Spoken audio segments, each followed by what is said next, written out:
일부 아이들이 뛰노는 집에 불이 나다 먼 옛날 한 마을에 크고 오래된 집이 있었습니다. 그 집은 기둥이 많고 방이 여러 개이며 곳곳에 장식과 놀잇감이 가득한 넓은 저택이었습니다. 그 집에는 주인의 어린 자식들이 살고 있었습니다.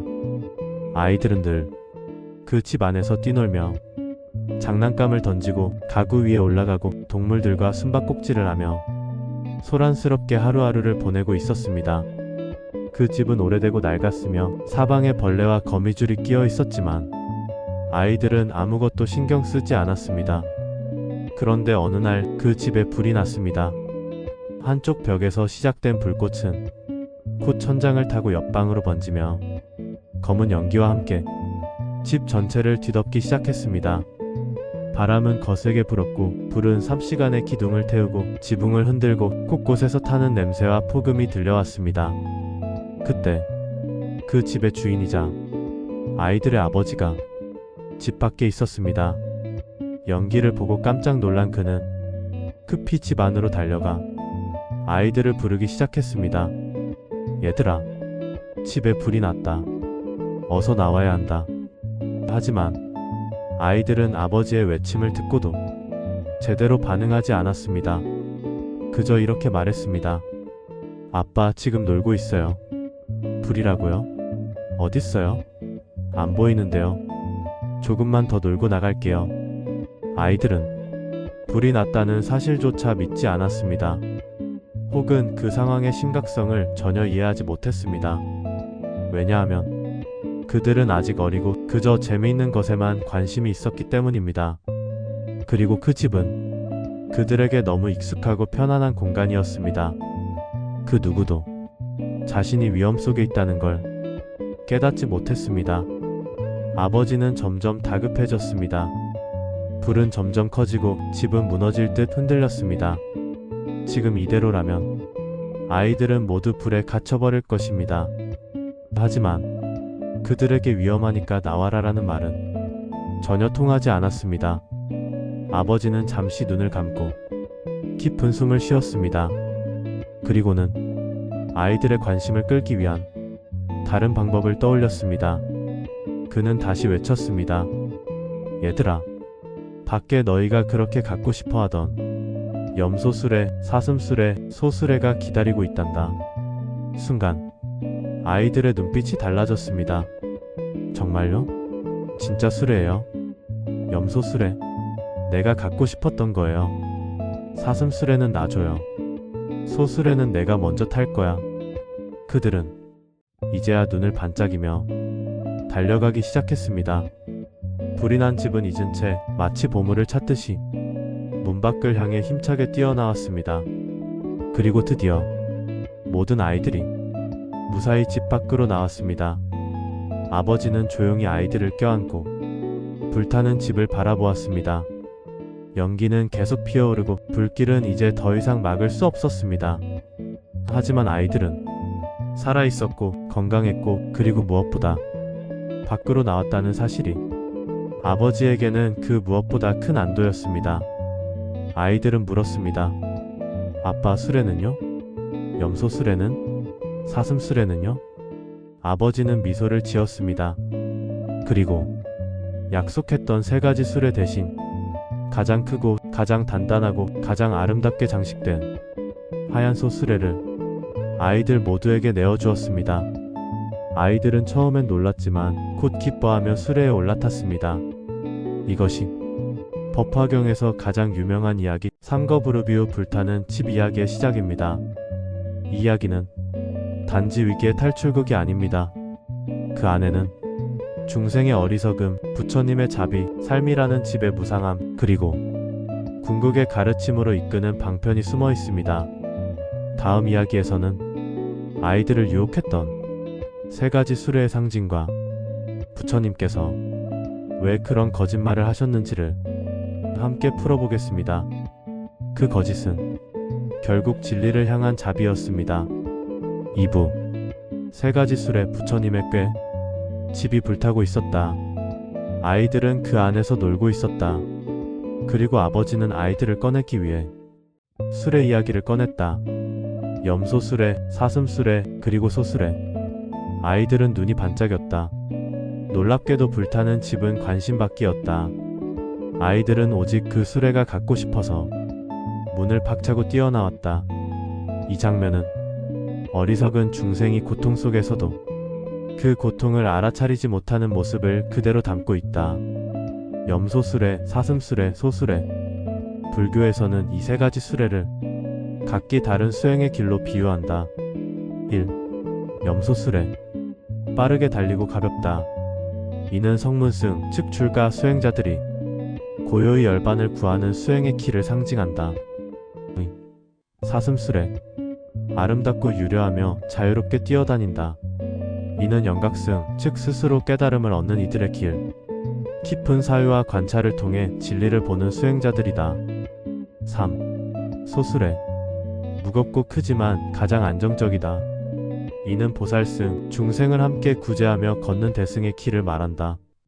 그런데 부처님은 이 세 가지 수레 모두를 약속하신 듯 보였지만 정작 아이들에게는 딱 하나 하얀 소수레만을 내어주셨다. 그것은 속임수일까? 약속을 어긴 것일까? 아니다. 그것은 바로 방편이라는 가르침이다. 방편이라는 자비.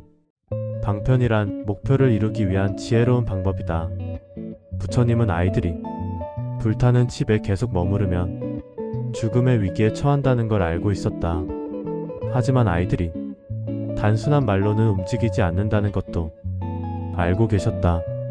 그래서 그들의 수준에 맞춰 그들이 원하는 것을 미끼로 삼아 밖으로 이끌어낸 것이다. 그들이 원하는 것을 통해 결국 그들이 필요한 곳으로 이끈다. 이것이 방편의 핵심이다. 속이기 위한 거짓이 아니다. 세 가지 수레는 진짜였다. 아이들에게 약속한 것은 아이들의 눈높이에 맞춘 수행의 입구였다. 어떤 사람은 고요한 명상으로 들어간다. 또 어떤 사람은 스스로 고통을 관찰하다 진리에 이른다. 또 누군가는 다른 사람의 괴로움을 함께 짊어지며 길을 걷는다.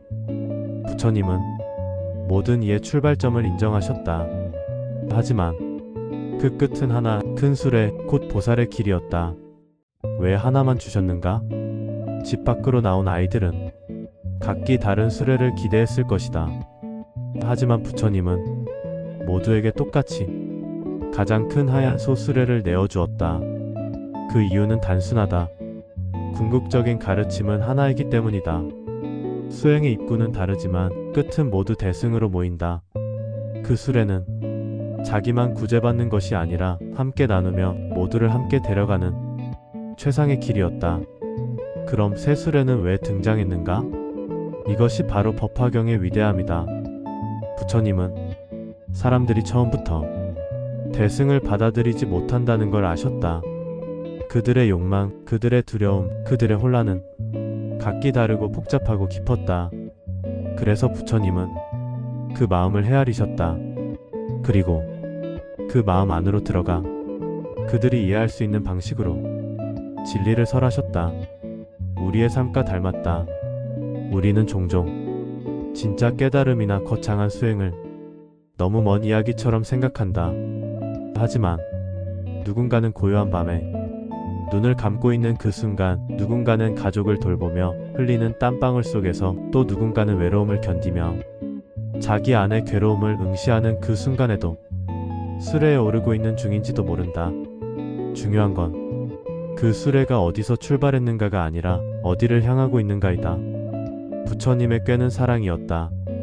부처님은 아이들을 속이려 한 것이 아니라 그들을 살리기 위해 그들의 눈높이로 내려오신 것이었다. 말을 맞춰주고 때론 과장하고 아이들이 듣고 싶어하는 방식으로 가르침을 주셨다. 그 모든 것이 결국은 더 깊은 자비를 향한 초대였다. 이제 우리는 세 가지 수레의 의미를 이해했다. 다음 이야기에서는 아이들이 마주한 하얀 소수레, 그 수레가 상징하는 궁극의 진리에 대해 함께 탐구할 것이다. 하얀 수레는 단지 보상이 아니라 모든 중생을 위한 부처님의 진정한 선물이었다. 3부 하얀 수레 하나의 진실. 아이들이 뛰쳐나왔다. 연기로 가득한 집안을 벗어나 차가운 바람과 맑은 하늘을 맞이했다. 그들은 숨을 헐떡이며 외쳤다.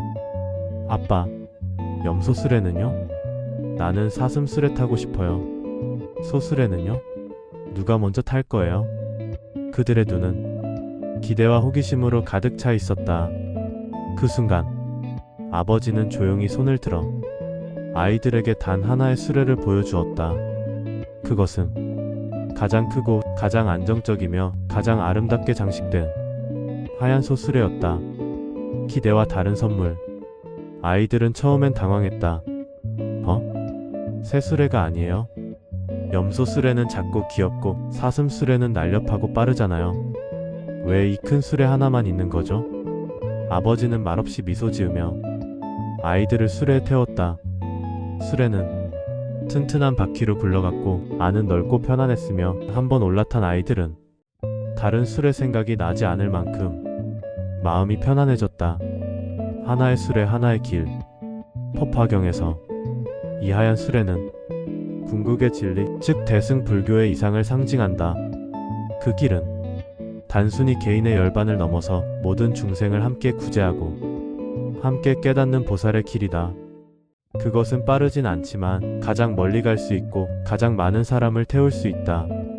부처님은 우리 모두가 결국 그 수레를 타길 원하셨다. 왜 하나만 주셨는가 다시 묻다. 어쩌면 어떤 아이는 속으로 섭섭했을지도 모른다. 나는 염소 수레를 기다렸는데, 나는 사슴 수레가 더 좋은데. 하지만 시간이 지나고 수레가 멀리 나아가며 아이들은 깨닫기 시작했다. 이 수레는 어디든 갈 수 있고 누구나 함께 탈 수 있다는 사실을 그제야 아이들은 알았다. 이 수레는 단지 더 좋은 수레가 아니라 그들에게 꼭 필요한 수레였다는 것을. 편의가 아닌 진실의 선물. 부처님께서 새 수레를 언급하신 것은 단지 유혹을 위한 전략이 아니었다. 그것은 모두가 이해할 수 있도록 서로 다른 입구를 열어주신 것이었고 결국 한 길로 안내하려는 마음이었다. 진실은 언제나 한 가지 길로 통한다. 그리고 그 길은 혼자 가는 길이 아니라 함께 가는 길이다. 이 수레는 나에게 무엇을 뜻하는가? 지금의 나는 어떤 수레를 기대하고 있을까? 빠르게 나만의 성과를 원하는 염소 수레? 혼자 조용히 깨닫고 싶은 사슴 수레? 모두와 함께 가고 싶은 소 수레? 부처님은 그 선택을 강요하지 않으신다. 대신 진짜로 나를 평안하게 할 수 있는 길이 어디에 있는지를 스스로 깨닫도록 이끄신다. 그리고 그 깨달음은 하얀 소 수레처럼 처음엔 크고 무겁지만 결국 가장 멀리 데려다주는 길이다. 하얀 수레는 어디로 가는가?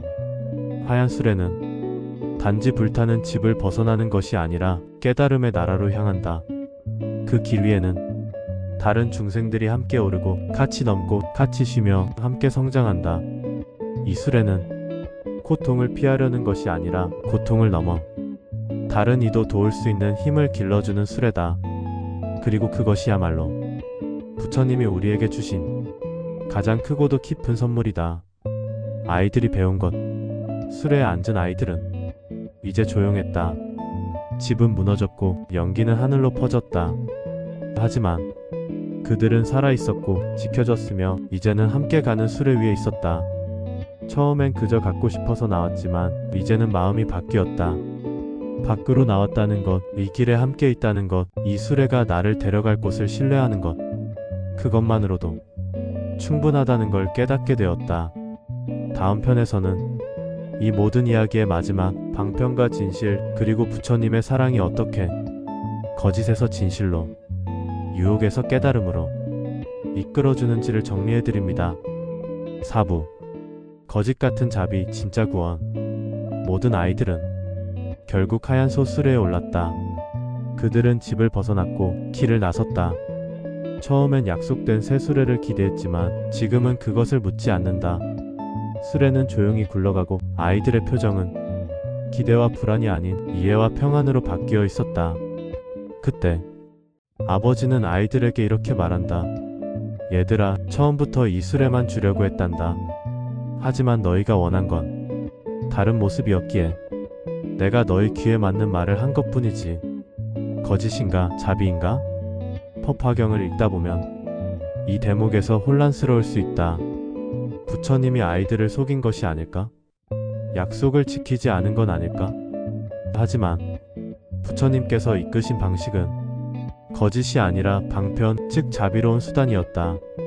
그것은 어리석은 이가 진리를 직접 받아들일 수 없기에 먼저 이해 가능한 언어와 상징으로 마음을 열게 만든 것이다.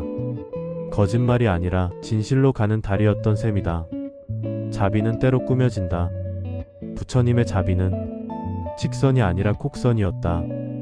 당장 깨달음을 말하지 않고 먼저 소원과 욕망을 들여다보셨다. 사람마다 듣고 싶어하는 방식이 있고 받아들일 수 있는 깊이가 있다. 그렇기에 부처님은 말을 고르셨고 비유를 사용하셨고 때론 일부러 미끼처럼 보이는 약속을 걸기도 하셨다. 그 모든 말과 행동 속에는 단 하나 중생을 구하고자 하는 사랑이 있었다. 그 집은 어디였는가? 불타는 집은 그저 하나의 건물이 아니었다. 그 집은 우리가 살아가는 세상이었다. 고통이 늘 있고 욕망이 타오르고 무상한 것이 쌓여있는 공간. 그 안에서 우리는 아이들처럼 뛰놀며 살아간다. 즐겁기도 하고 화나기도 하며 때론 위험조차 인식하지 못한다. 그런 우리에게 부처님은 불이 났음을 알려주셨고 밖으로 나갈 수 있도록 수레라는 희망을 제시하신 것이다. 그 수레는 어디로 가는가? 하얀 소수레는 중생을 태워 고통에서 해탈로, 탐욕에서 자비로, 무지에서 깨달음으로 이끌어가는 여정이다. 그것은 단지 상징이 아니라 지금 이 순간 우리가 선택할 수 있는 삶의 태도이기도 하다.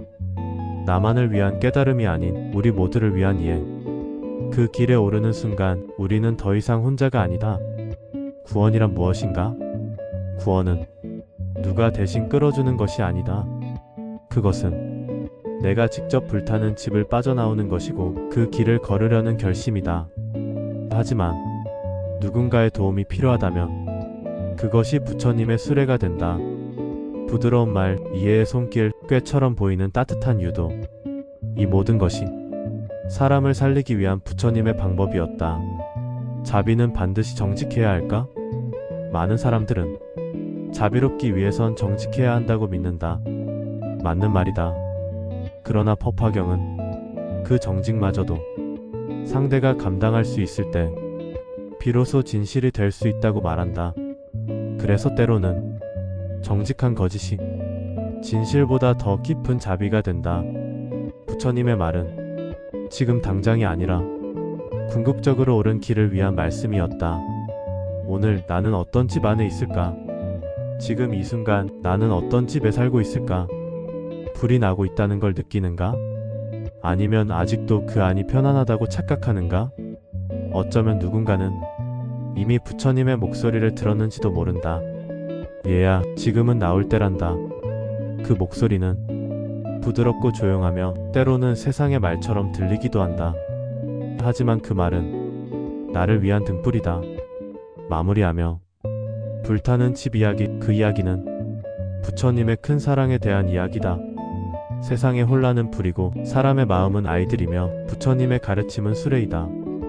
그 수레는 단지 약속을 이행하는 선물이 아니라 삶을 구원하는 진실의 그릇이다. 지금 나의 마음에도 그 수레가 와 있다. 나는 선택할 수 있다. 탈 것인가, 머물 것인가.